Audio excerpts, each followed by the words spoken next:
tiba-tiba macam mawas. Ada mawas belakang dia. Mawas tu macam beruk beruk besar. So I macam, alamak, kenapa ada jelmaan ni pula kan? Ada bayangan-bayangan macam tu lah. Involuntary I pergi check apa dalam tu. Ulat. Penuh ulat. Ulat penuh. Macam, ish, mana datang benda ni? Lalu dekat sepanjang tingkat tu, nasi goreng, bihun goreng, dia akan panggil lah. Aku dah tahu dah hala tuju cerita ni. Aku dah tahu hala tuju cerita ni.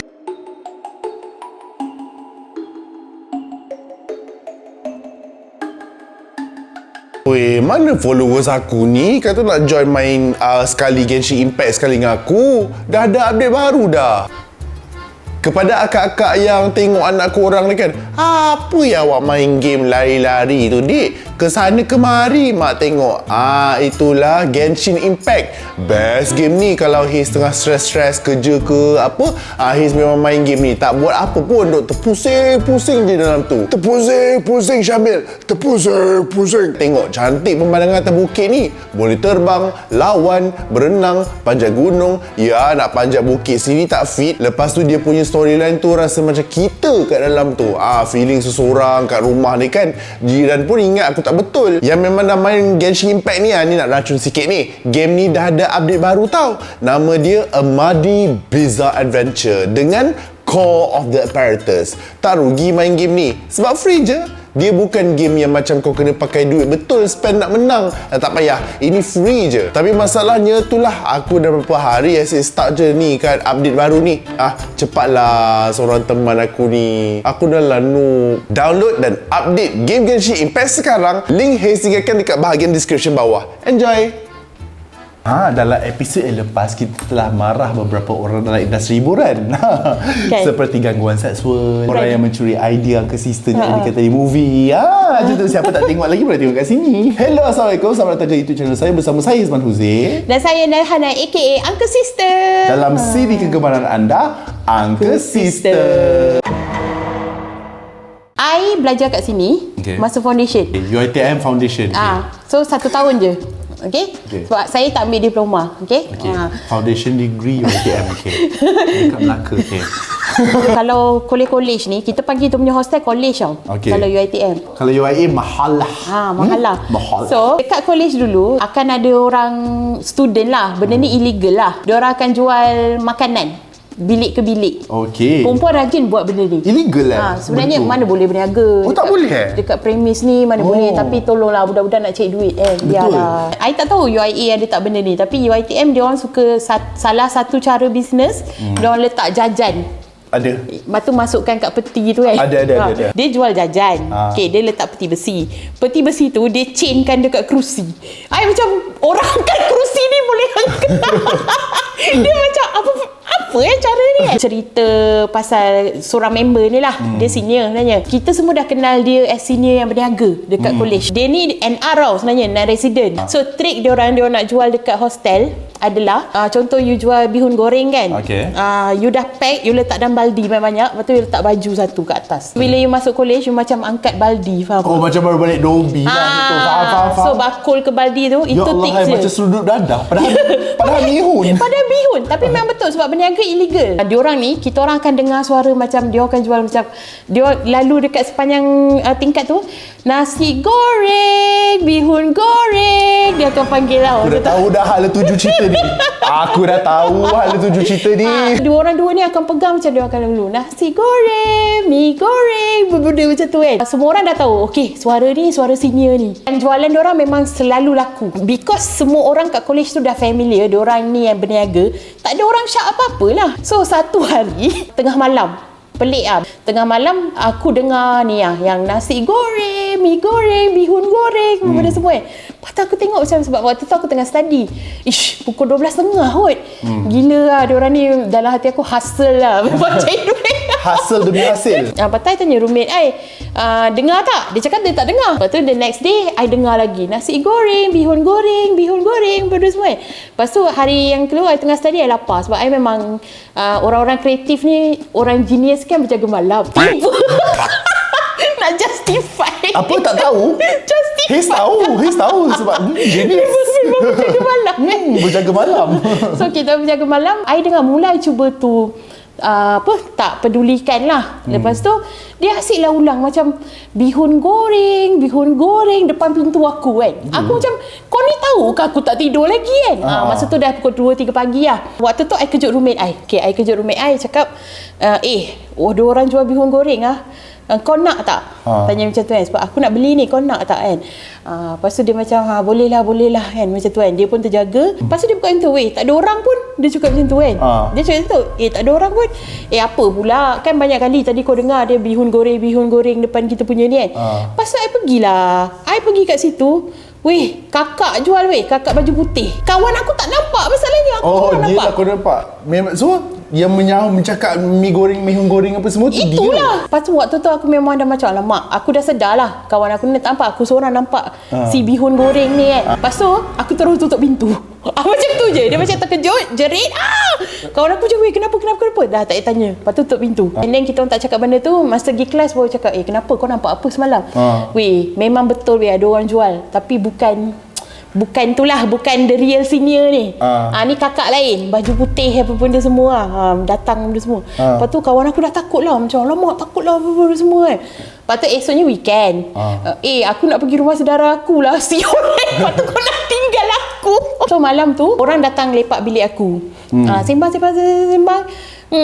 Masuk je pukul 12 je tu semua nak balik bilik. Tapi time tu aku seorang kat bilik. Tapi waktu tu aku tak takut sebab kita baru lepas bersembang. Okey.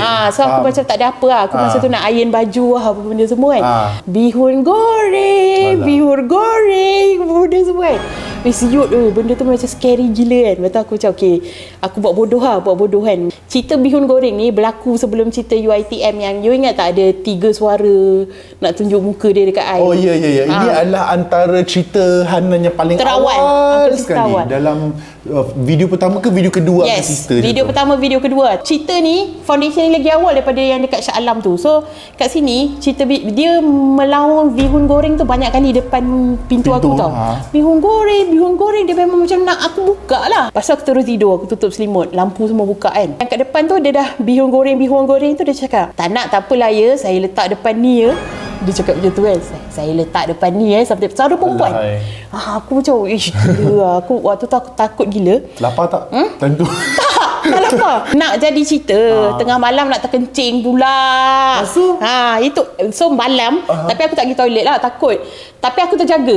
Aku dah berjaya tidur, aku terjaga. Katil kat hostel sebelah kita study tau. Kita punya meja study meja babe. Tiba-tiba aku bangun, sebelah aku ada polystyrene, bekas polystyrene makanan. Yang bihun goreng tu cakap, tak nak tak apalah, tinggal depan ni depan pintu. I dekat dalam bilik I pakai spek tau. So I meraba spek tu, I terpegang polystyrene. I macam, obviously kau bangun tidur, kau tak ingat apa yang baru jadi tadi. So macam, polystyrene. I macam involuntary I pergi check apa dalam tu. Ulat penuh. Ulat penuh macam, mana datang benda ni? Lepas tu masa I tengok ulat-ulat tu, suara tu keluar balik, bihun goreng. Aku macam, apa tu situasi ni kan? Benda ni macam, apa benda kau bagi gurauan ni setan? Gurauan dia kasar. So sampailah pagi, sampai dah azan subuh aku tengok benda tu dah tak ada pun sebelah aku. Tapi I'm pretty sure memang ada ulat. Sebab aku nampak kan, benda tu aku alami kan, aku tahulah. Pagi tu aku bangun dah azan subuh, aku cepat-cepat pergi toilet kan, nak pergi kencing kan, tak kencing kan macam tadi. Lepas tu aku jumpa senior ni. Dia ni senior meskom lah. Lepas tu aku tanyalah dia, akak dah tak jual bihun goreng ke? Hari ni ada bihun goreng macam tu Lepas tu dia cakap lah, kita orang sebenarnya sebab ada exam, kita orang kan final tahun ni, kita orang dah lama tak jual bihun goreng.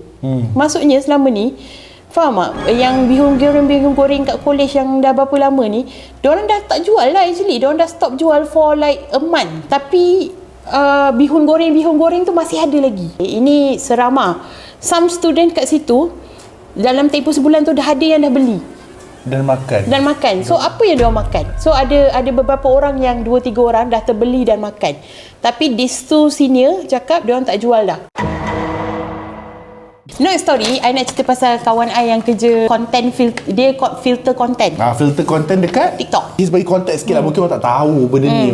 So setiap kali kalau kita orang ni content creator nak letak dekat apa-apa sajalah dekat Instagram ke, dekat TikTok ke, dekat YouTube ke, akan ada satu department dekat dalam Malaysia ni untuk setiap dari platform ni yang akan tengok review, tengok apa semua. Oh, video dia ni ada benda-benda yang macam berunsur negatif ke, ataupun menjatuhkan orang lain ke, ataupun macam bunuh diri macam tu lah kan. Sebab TV pun ada kan. Sebab TV konten berisiko, program dia dulu selalu kena.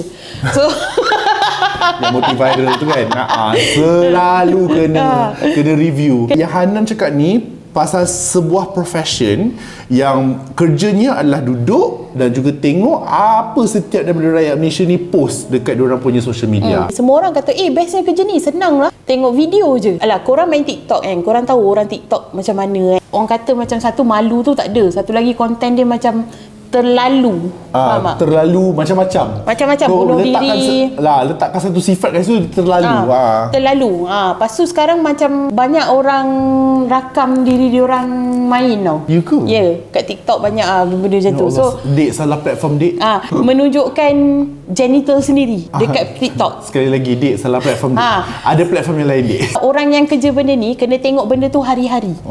Macam mana dia punya mental health. My friend ni, dia orang Penang. So baru-baru ni dia contact I. Dia reach out to me sebab because of uncle sister lah dia reach out kan. Dia reach out just but dia bukan reach out untuk di featured. Maksudnya dia nak meluah perasaan dia, cerita condition dia sekarang macam ni. Lepas tu dia kata lah, orang suka buat konten hantu tau dekat TikTok, pergi cari hantu. Aku sangat buat live TikTok dekat tempat berhantu. Okey, sebab aku kan baru dalam dunia TikTok ni. Malah orang tua. Aku memang tengok orang buat live, ada penggali kubur ni buat live. Lepas tu tim paranormal yang pergi tempat terbiar ni banyak gila, bukan seorang. Bosan kot. tak, I'm sorry lah, in terms of content benda tu bosan tau, because you will end up not seeing anything. Aku tahulah Dek, dulu kita orang belajar waktu universiti suka cari rumah Mona Fendi. Rumah Mona Fendi.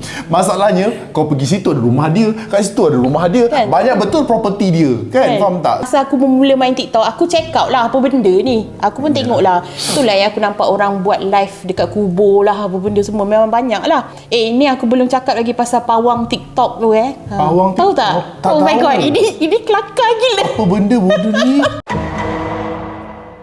Okey, selingan bagi konteks Sky Haze. Okey, you tahu kan Ustaz Kazim kan sakit. Okey. So ada seorang pawang dekat TikTok ni, dia branding, dia adalah nama dia kan.